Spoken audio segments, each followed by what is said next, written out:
Hello there, welcome to Tarot Shelf. I'm continuing my series on explaining symbolism in the tarot, and now I'm going to be discussing the High Priestess. The High Priestess doesn't ask you to do more, she asks you to see more. That's the essence of the High Priestess. She's inviting you to remember your origins, remember things within your unconscious experience. And we started with the Fool, which was the leaping into the unknown. And the Magician was all about conscious creation. So after the Magician learns to shape the outer world, the High Priestess is teaching that true wisdom begins by mastering your inner core. So she's a very important aspect of the creative process. You have the Magician with all the tools of conscious creation, and then you have the High Priestess, so you have the active and the receptive aspect of that energetic charge. So we see that with the High Priestess. So this is all about conscious awareness, where the Magician was all about conscious action. That's where you get that polarity, that positive and negative charge. She represents the negative charge of that polarity. So she's the garden of hidden knowledge, intuition, mystery, dreams, and the unconscious mind. She reminds us that not every answer comes through logic. Some truths must be experienced rather than explained. So the question she's asking you when you're working with the High Priestess is that, can you trust what you know before you can prove it? That's one of the most important aspects of working with the tarot, is that a lot of times you don't have proof yet of what the cards are showing you or telling you or trying to explain to you. A lot of times the meaning will become more apparent after a reading. So the longer you work with the tarot, you'll realize that, oh, that's what the cards were trying to show. So the High Priestess represents pretty much kind of what you're dealing with when you're working with tarot.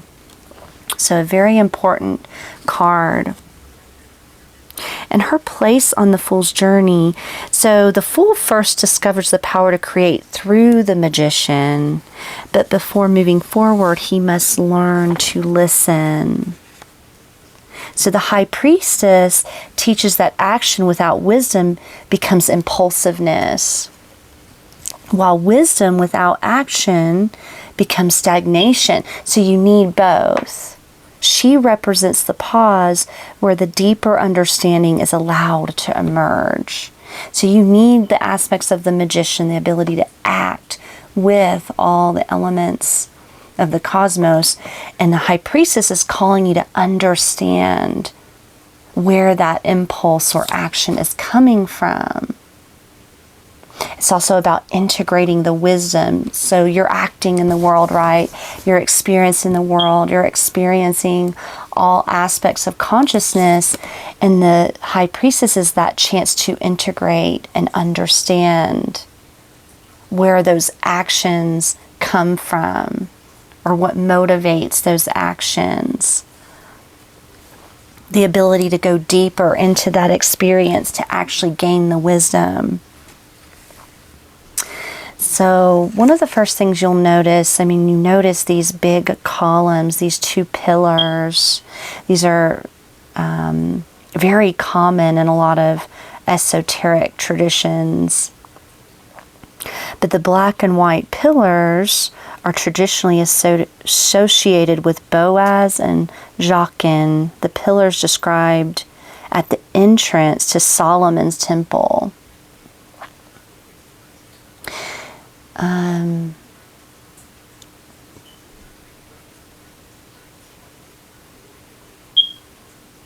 So they represent light and darkness, conscious and unconscious, the masculine and the feminine, mercy and strength, and duality itself.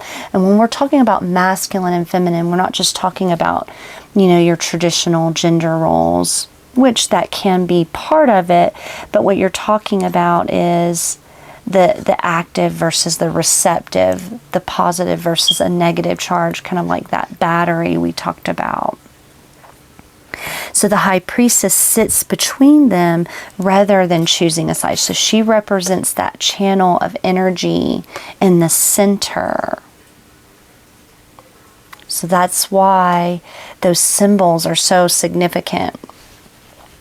So she's becoming a channel in the center. She represents the middle path, the balanced middle path, neither extreme. And there's a detachment that comes with this, because it's like this makes the High Priestess a very powerful channel.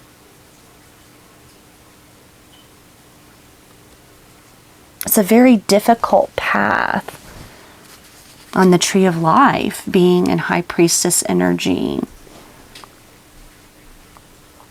Integrating that knowledge and wisdom of the unconscious. It's a very lonely path. And the veil behind her, this is behind the pillars, is the veil with the pomegranates. And this represents the hidden reality, the spiritual mysteries, the unconscious mind, what cannot yet be seen. And this is all the feminine mysteries, right? The pomegranates represent fertility.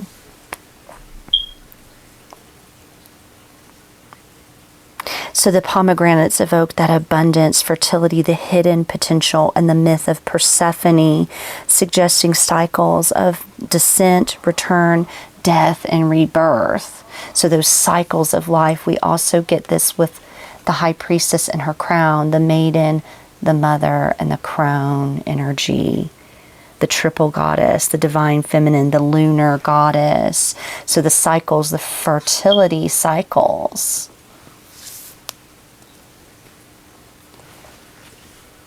So reality is deeper than appearances.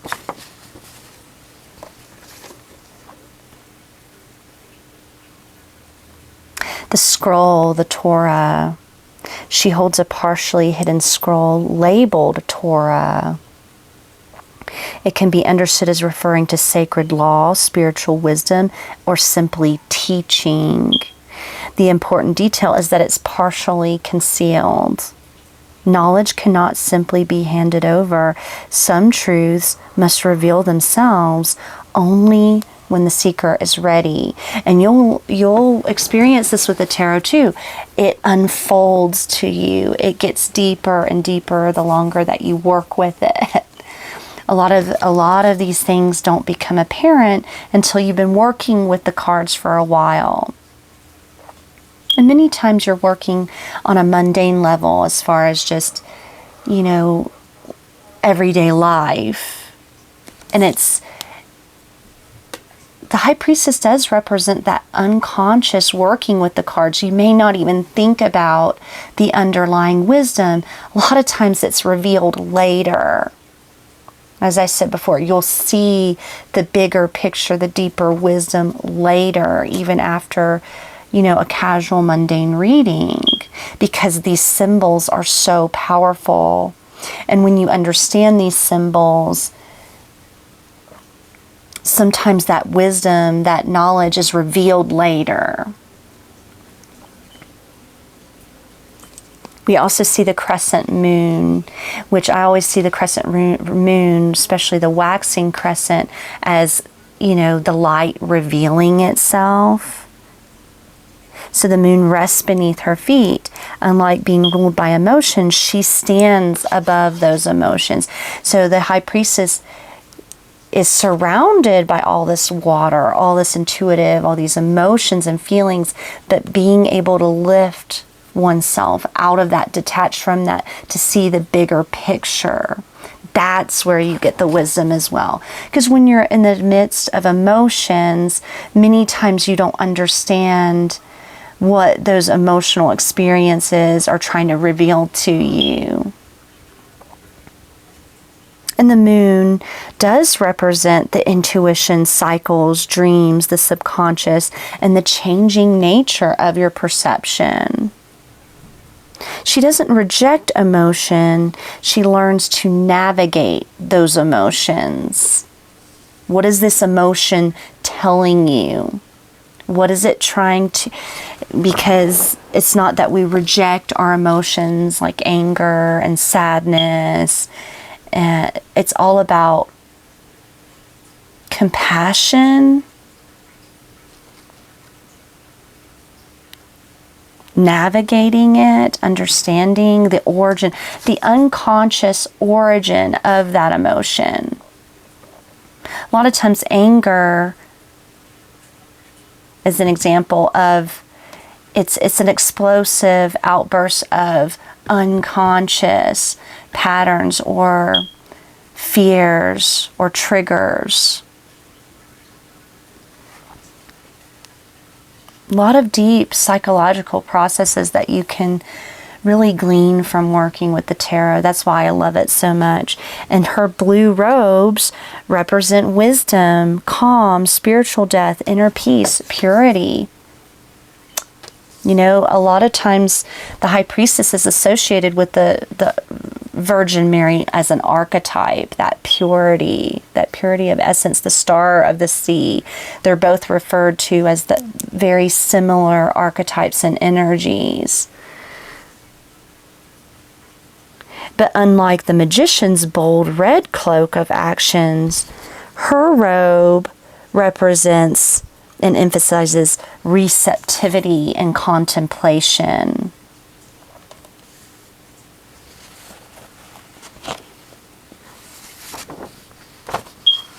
And the cross on the chest, the equal armed cross, symbolizes this balance between the spirit and matter, heaven and earth, inner and outer life. Her wisdom integrates rather than divides. So she's integrating all those forces. That's why she's on the middle path. The water behind her veil, water often appears behind the veil, suggesting vast unconsciousness. And the star of the sea goes back to those origins. Where are the unconscious, the origins of our existence? I mean, we came from the sea, from a primordial experience and existence. And most of it does remain hidden. Only a small portion is visible. It's like an iceberg. Much of the psyche exists beyond or beneath conscious awareness. It's like we know, we have an inner knowing without consciously being aware of it. So psychologically, the High Priestess represents your intuition, reflection, pattern recognition, emotional intelligence, the unconscious mind. She invites you to observe before reacting. This is very hard work when you're working in High Priestess energy, because a lot of times we are reactive from a place sometimes of unconsciousness or just being triggered. And sometimes we want to respond, we want to do things impulsively. So the Magician and Fool kind of represent more of those impulsive, action-oriented, and there's a time for that. High Priestess, she'll teach you. Also, when I'm working with the High Priestess, it's like, many times it's like we're talking about secrets, things that are hidden, things that you don't, a lot of times when you're looking at High Priestess as well, it's like, you know, you don't always understand up front the motivations of others. But the High Priestess calls you to see patterns and to look at something with compassion. It's like you understand maybe somebody's unconscious motivations for behaving the way they do. Because sometimes it can be very confusing and you have to sit really quietly with yourself to understand these things. So you're recognizing that silence often contains more information than constant activity. But the shadow aspects of the High Priestess is when it's unbalanced, the High Priestess can represent emotional withdrawal, avoidance disguised as spirituality. Okay, sometimes, you know, we'll be tempted to just avoid situations, and that's kind of an element of spiritual bypassing, not really going within, but just avoiding a situation. It's secrets, passive waiting, ignoring practical reality, mistaking intuition for fear or fear for intuition. So it's all about learning discernment. That's a big lesson, because sometimes we do just withdraw and we just bury. We avoid situations that make us really uncomfortable. That's the shadow aspect of the High Priestess. We use High Priestess energy to go within the unconscious, not avoid doing the inner work. There's a difference. I mean, sometimes you do have to withdraw from situations in order to gather yourself.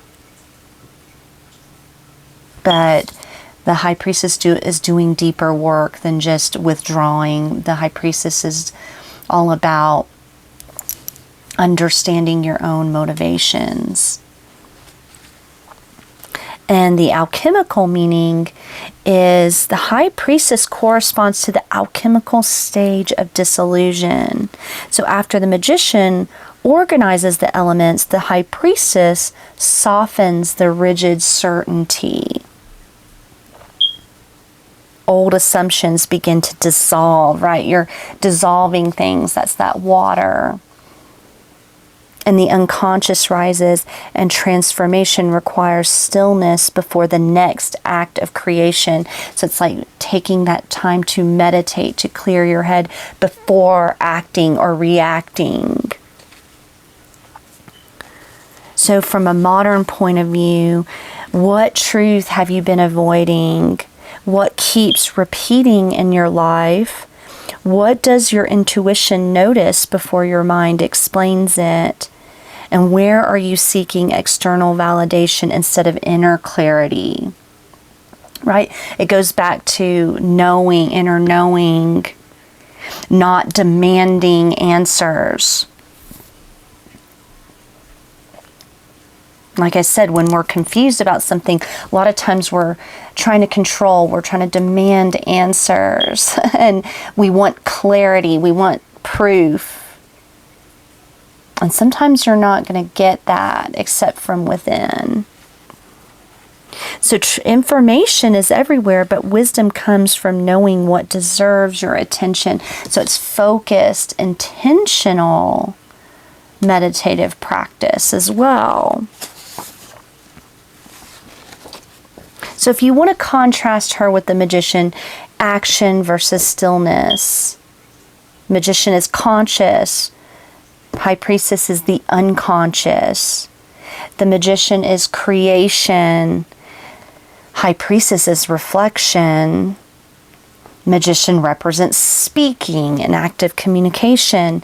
High Priestess is more about listening. Magician is about will.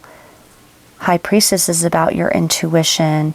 And the Magician is all about expressing where the High Priestess is about observation. Together, they show that growth requires both outward effort and inward understanding. So the High Priestess is teaching you that not every door opens by pushing. Some only open only after you've learned to wait, observe, and recognize what was quietly present all along. So I'm going to do a quick tarot reading in regards to the High Priestess. How we can work with those energies of the High Priestess. Asking ourselves questions, what the pillars are. What is that duality that you're sitting in between? Put High Priestess over here. I know you can't see that on camera. So what duality are you being asked to sit between? What duality are you being asked to sit between at this time? Strength. I love that. We'll get to the Strength card later. But this is about taming the wild aspects of yourself. This is about taming the beast with gentleness and compassion, taming the ego, rising above the ego. I love that. So this is like a middle path, right? You have your ego desires. You want to win, you want to conquer, you want to destroy with the lion. But, you know, the woman in the Strength card represents like the Temperance saint. She's like the High Priestess or Temperance. She's calming and refining and taming that primitive force that's wanting to react. We're talking about reaction. So you're sitting between reaction and calm, merciful compassion. And the hidden truth that's wanting to be revealed to you, what's behind that veil? What is the hidden truth behind that veil that's wanting to be revealed? The hidden truth. Three of Wands. Your ships are coming in with patience and self-control. Everything that you've been setting your intention for is going to arrive. But Three of Wands is kind of a waiting energy. It's a receptive, it's fire, but there's also this water here. So it's like you're waiting to receive. You've taken an action, right? Now it's time to be patient, calm, and allow those intentions, those things that you're trying to manifest, allowing those to come into your physical reality. So it's about doing the work and patiently having self-control to allow it to come to you. In the scroll, what inner wisdom have you forgotten or ignored? There's something about truth here. The Ace of Swords in the reverse. There's some sort of truth or clarity that you have not mastered or understood. It's like what we've been talking about. You don't have confirmation. You might not be getting communication. You may not have received a message yet about your manifestation arriving. That's why you have to have self-control, because you haven't gotten the clarity yet. Maybe somebody has not given you confirmation on something. You've sent out a message and you're waiting to receive something in return, whether it be, you know, proof that whatever you're trying to create is happening, right? Sometimes, so there's definitely, maybe you've ignored that truth, or you haven't received confirmation of it. So you're having to trust in yourself, right? When you're creating something or manifesting something for your future, a lot of times you don't get confirmation or clarity right away. So some of you are seeking that. You may, and it's like the Strength card is telling you, don't lose control, don't get reactive, don't self-sabotage. Because a lot of times that lion will sabotage and destroy everything before it even has a chance to arrive. And what emotion or dream is holding a message for your soul right now? What unconscious message? So you don't have actual clarity with the Ace of Swords in the reverse. So what message is trying to come through? What message? What unconscious message is trying to come through at this time? Up. Kind of flipped all the Page of Cups. Yeah, you're waiting to receive communication, an expression of love, tenderness, sympathy.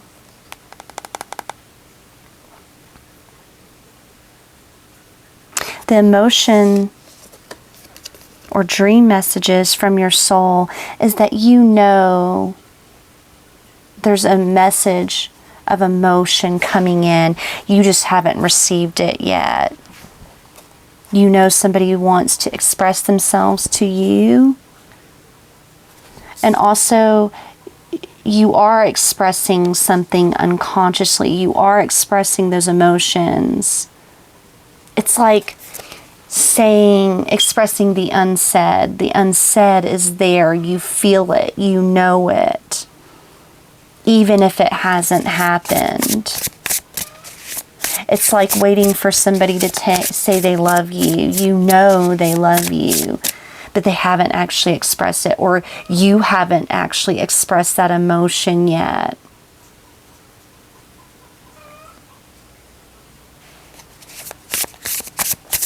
So what memory or intuition wants to rise if you allow the stillness? What wants to arise if you allow the Page of Swords? You're going to be getting confirmation. You're going to be getting that Ace of Swords. You're going to be getting that information that you've been longing for. Page of Swords, Page of Cups. Maybe you're wanting to have a conversation. You want to know what's going to be happening, if your plans for the future are being set into motion, and you're wanting to have that conversation. So you're going to be getting it. You'll get it. You'll get your answer. 5 of Cups, and it's going to relieve you of some sort of grief or sadness that you have. Yeah, something that you were confused about with the Moon card. But it's like you're going to have to master the ego and the reactive part of yourself that demands answers. Right now is not a time to demand answers or clarity from a person or something that you're wanting to receive confirmation of. It's not ready yet, right? Sometimes the other, especially in a relationship, the other person has to be ready for that conversation. So we're going to close it out here. I really thank you for sitting with me through our High Priestess initiation as far as getting into some of those symbols. This is just, a quick overview. Obviously, there's so much more to study with the High Priestess, but I'm sending much love out to you, and please like, share, and subscribe, and I hope to have you here again. Bye.